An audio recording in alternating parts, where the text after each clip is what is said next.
Por anos, os carros elétricos foram vistos como o futuro do transporte. Fábricas se adaptaram. Governos investiram. As estradas estão mudando aos poucos. Mas, dentro de uma das maiores montadoras do mundo, um caminho diferente vinha sendo trilhado em silêncio. Um novo tipo de motor estava sendo desenvolvido com um propósito muito claro. Não é totalmente elétrico. Não é totalmente tradicional.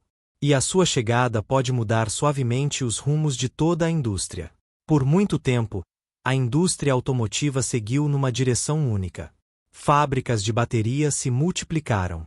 Postos de recarga se espalharam pelas rodovias. As manchetes falavam sem parar de um futuro 100% elétrico.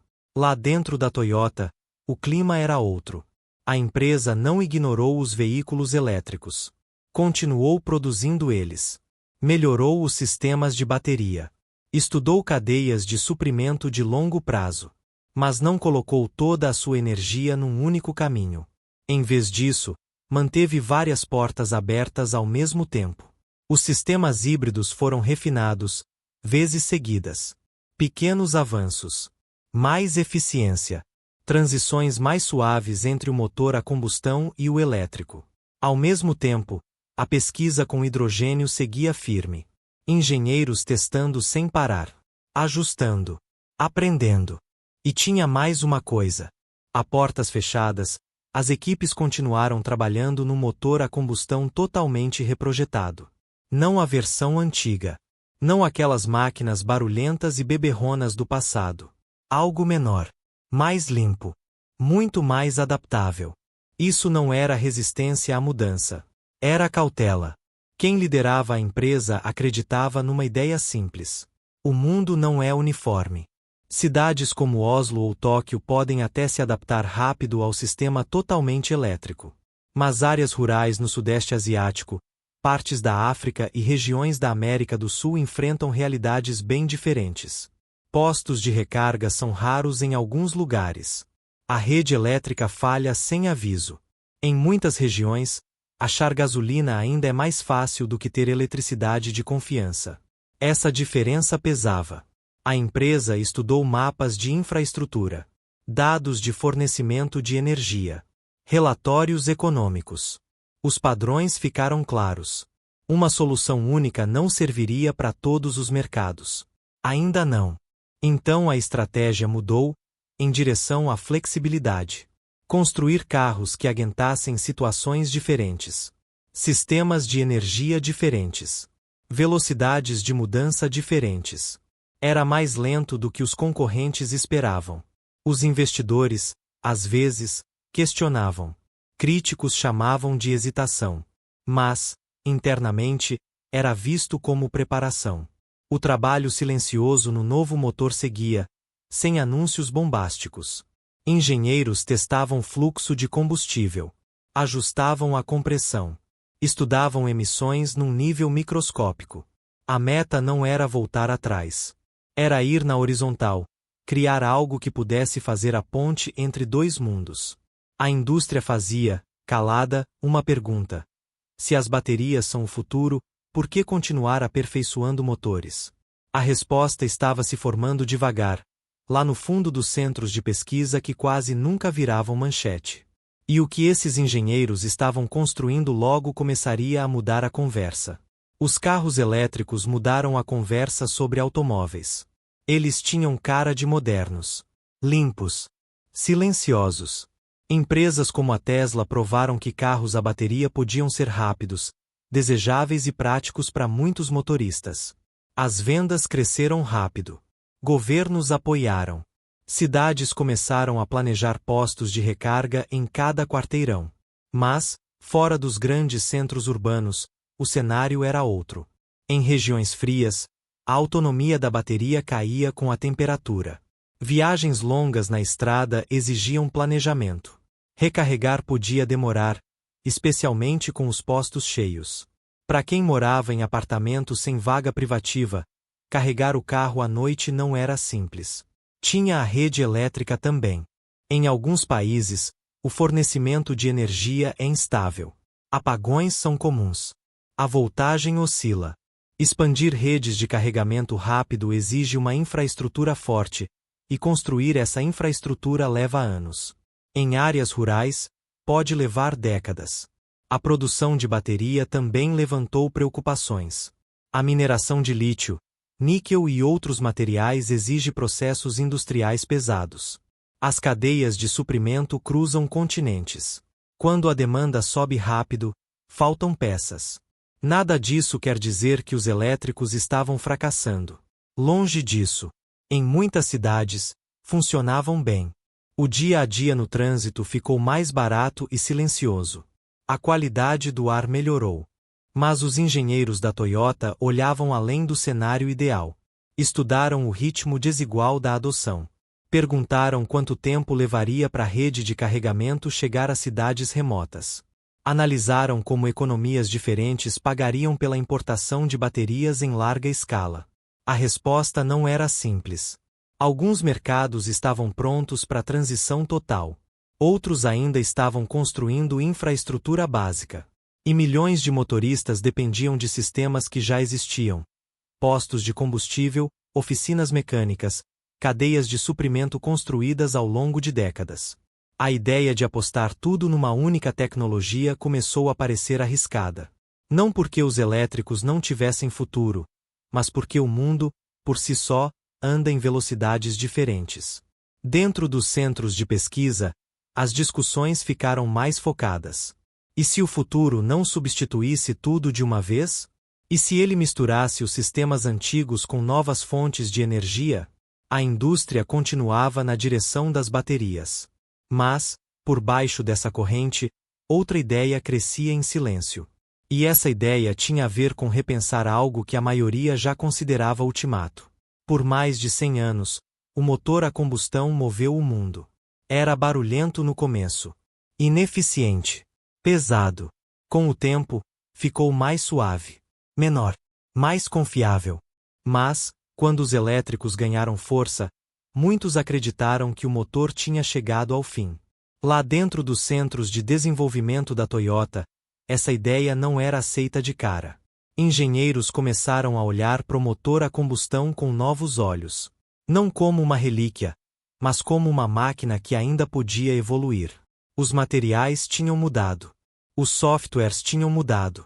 A precisão da fabricação tinha mudado. Se esses avanços fossem aplicados com cuidado, o motor em si podia ser reprojetado. O foco virou eficiência. Quanta energia dava para extrair de uma única gota de combustível? Quanto calor dava para reduzir? Quanto desperdício dava para eliminar? Pequenas melhorias se somavam. Novos sistemas de injeção faziam o combustível queimar mais completo. Sensores avançados ajustavam o tempo de ignição em tempo real. Peças mais leves reduziam o atrito dentro do motor. A meta era simples: usar menos, emitir menos, manter o que funciona. Não se tratava de voltar ao passado. Era modernizar algo familiar. Mecânicos no mundo inteiro já entendiam de motor. Postos de combustível já existiam. As cadeias de suprimento já estavam montadas. Em vez de apagar toda essa rede, a empresa pensava em como refiná-la. O software começou a ter um papel maior. Os motores conseguiam agora se adaptar às condições da direção na hora. Trânsito pesado na cidade exigia um comportamento diferente de estrada livre. O sistema se ajustava em silêncio, sem o motorista perceber. Ao mesmo tempo, os engenheiros estudaram a compatibilidade com combustíveis alternativos. Opções de queima mais limpa. Combustíveis sintéticos. Até hidrogênio em formas modificadas. O motor reprojetado estava sendo moldado para aceitar mudanças, não para resistir a elas. Lá fora, os observadores viam as plataformas elétricas como o futuro. Por dentro, nos laboratórios de teste, outra coisa acontecia. Uma máquina antes vista como ultrapassada estava ficando mais leve, mais esperta e mais flexível. Isso levantava um pensamento silencioso. Se um motor a combustão conseguisse cortar as emissões drasticamente e se adaptar a novos combustíveis, será que ainda seria considerado tecnologia velha? A resposta ainda não estava pronta. Mas o redesenho estava saindo da teoria e virando protótipos funcionais, e esses protótipos começavam a mostrar possibilidades que poucos esperavam. Por anos, o hidrogênio existiu na periferia do mundo automotivo. Limpo na teoria, difícil na prática. Prometia vapor d'água em vez de gás carbônico. Mas construir um sistema de combustível inteiramente novo ao redor dele exigia tempo e investimento pesado. A Toyota não abandonou esse caminho. O lançamento do Toyota Mirai mostrou que as células de combustível a hidrogênio podiam mover um carro de verdade, do dia a dia. Funcionava. Rodava macio. Não emitia nada pelo escapamento. Mas os sistemas de célula de combustível são complexos. Dependem de uma infraestrutura específica. Os postos de hidrogênio continuam raros na maioria dos países. Expandir isso é caro. Então os engenheiros exploraram um ângulo diferente. Em vez de usar o hidrogênio para gerar eletricidade dentro de uma célula de combustível, e se ele pudesse ser queimado direto no motor a combustão modificado? A estrutura seria familiar. Os pistões ainda iriam e viriam. O virabrequim ainda giraria. Mas o combustível seria outro. Queimar hidrogênio não produz gás carbônico no escapamento. Isso, por si só, mudava a conversa. O motor ainda soaria como motor. Ainda se comportaria de um jeito que os motoristas entendem. Mas o perfil de emissão seria bem diferente. Tinham desafios. O hidrogênio queima diferente da gasolina. Exige controle preciso. Os métodos de armazenamento precisam ser seguros e estáveis. Os engenheiros testaram sistemas de pressão. Ajustaram o tempo de injeção. Reforçaram componentes. Progresso lento. Pequenos avanços. Melhorias medidas. A vantagem dessa abordagem era clara. As fábricas de motor já existentes podiam se adaptar, em vez de fechar. Os trabalhadores não teriam que reaprender tudo do zero. As cadeias de suprimento podiam evoluir, em vez de desabar. Ao mesmo tempo, combustíveis líquidos alternativos entraram na jogada. Combustíveis sintéticos feitos com carbono capturado. Biocombustíveis de fontes renováveis. O motor reprojetado estava sendo moldado para aceitar mais de um tipo de energia. Essa flexibilidade virou o centro silencioso do projeto. A pergunta já não era se o hidrogênio podia mover um carro. Já podia. A pergunta mais profunda era se a queima de hidrogênio, combinada com combustíveis alternativos, podia crescer globalmente sem forçar uma reforma imediata na infraestrutura. Se pudesse, o equilíbrio entre os elétricos e os motores a combustão podia começar a mudar. E essa possibilidade começou a chamar a atenção para fora dos laboratórios de engenharia. Tecnologia não avança só nas ideias. Avança no custo, no acesso, naquilo que as pessoas realmente conseguem usar no dia a dia. Carros elétricos precisam de fábricas enormes de bateria. Essas fábricas precisam de minerais raros. Lítio, níquel, cobalto. Minerar e processar tudo isso leva tempo e investimento pesado. Quando a demanda sobe rápido, a oferta aperta. Os preços sobem. Nas regiões mais ricas, essa mudança pode ser absorvida. Os governos dão apoio. As redes de recarga se expandem por estradas e centros urbanos. As garagens particulares facilitam a recarga noturna. Mas muitos lugares do mundo enfrentam outras condições. Nos países em desenvolvimento, a rede elétrica pode oscilar nos horários de pico. Expandir as redes de carregamento rápido significa, primeiro, reconstruir os sistemas elétricos. Esse processo pode levar anos. Às vezes mais. Os postos de combustível, por outro lado, já existem. Chegam a cidades pequenas, estradas remotas, regiões agrícolas. A estratégia da Toyota olhou de perto para essas diferenças. Em vez de acreditar que todo o país andaria na mesma velocidade, os planejadores estudaram dados econômicos e mapas de infraestrutura. Viram um progresso desigual. Algumas cidades estavam prontas para a transição total para o elétrico. Outras ainda estavam estabilizando o fornecimento básico de energia. Um motor a combustão reprojetado, que queima combustível mais limpo, podia se encaixar nessas regiões mais lentas sem esperar a atualização completa da rede. Reduziria emissões usando os sistemas que já estavam lá.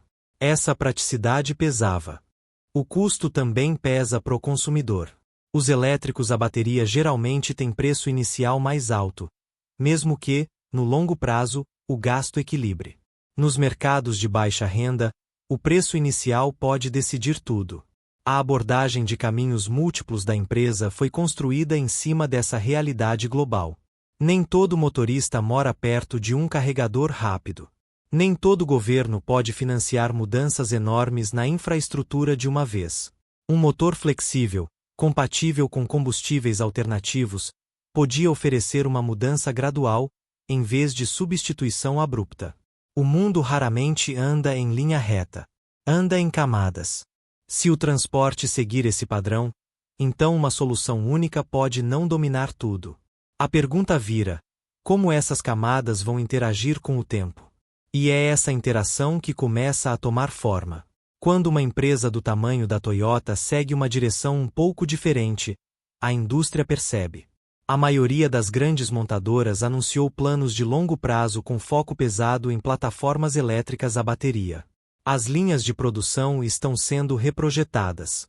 Bilhões estão sendo investidos em pesquisa de baterias e parcerias de recarga.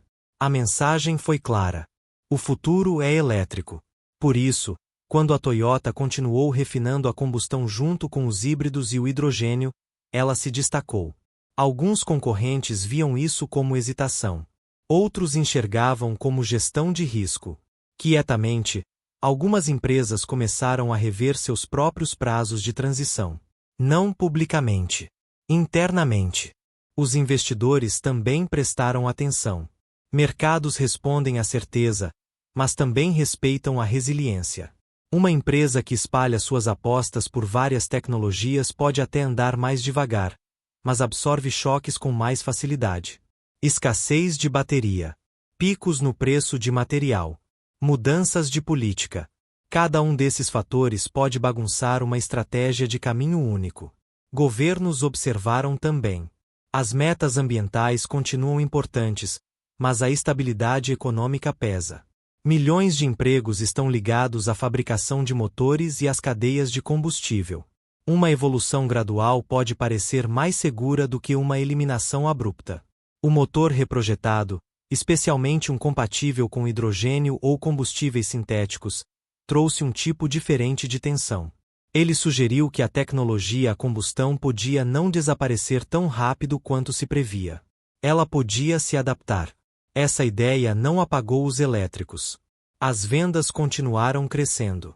As redes de recarga seguiram se expandindo. Mas a conversa se alargou. Em vez de uma linha reta do combustível para a bateria, o futuro começou a parecer mais complexo.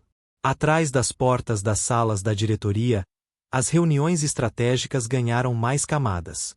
Será que as empresas deveriam dobrar a aposta nos elétricos? Será que deveriam preservar a pesquisa em combustão por mais tempo que o planejado? Será que os sistemas híbridos deviam continuar sendo centrais? Nenhum anúncio bombástico veio depois. Nenhuma reviravolta pública. Apenas ajustes sutis. Prazos esticados. Portfólios mais amplos.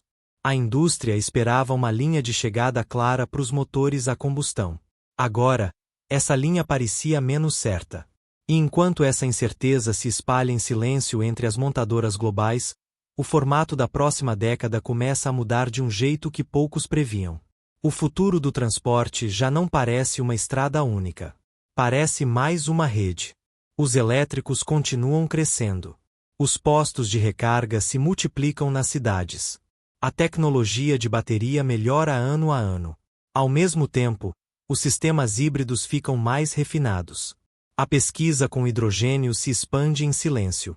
E os motores a combustão reprojetados começam a mostrar um novo potencial. A estratégia mais ampla da Toyota reflete essa realidade em camadas. Em vez de forçar uma solução única em todos os mercados, a empresa parece estar se preparando para diferentes velocidades de mudança. Nos centros urbanos densos, os modelos totalmente elétricos podem dominar. Nas regiões com acesso limitado à recarga, Os híbridos ou motores a combustão com combustível alternativo podem seguir sendo práticos. Nos setores industriais, o hidrogênio pode ter um papel maior que o esperado. Essa não é uma história de uma tecnologia vencendo a outra. É uma história de adaptação. O motor reprojetado não promete acabar com o movimento elétrico. Ele faz algo mais sutil. Ele estica o cronograma. Traz flexibilidade. Dá a governos e consumidores mais de uma opção durante uma transição complicada. Os sistemas de energia estão evoluindo. As redes elétricas estão se expandindo. As fontes renováveis estão crescendo. Mas essas mudanças levam tempo. E, durante esse tempo, a mobilidade precisa continuar. Uma abordagem de caminhos múltiplos diminui a pressão sobre um sistema único. Se o suprimento de baterias apertar, outras tecnologias seguem disponíveis. Se a produção de hidrogênio crescer mais rápido que o esperado, os motores feitos para usá-lo estão prontos. O sistema fica menos frágil. A indústria automotiva um dia definiu o futuro como uma ruptura total com o passado. Agora, ele parece mais uma transformação gradual. Tecnologias velhas e novas se sobrepondo, apoiando umas às outras. O projeto silencioso de motor dentro da Toyota representa mais que um redesenho mecânico. Representa a crença de que o progresso pode andar em linhas paralelas. O resultado final ainda não está claro. Os elétricos vão continuar sendo centrais. Mas talvez não andem sozinhos. E, às vezes, as mudanças mais importantes não são as mais barulhentas. Algumas transformações acontecem devagar, para quem presta atenção em como a estrada, silenciosamente, começa a se dividir.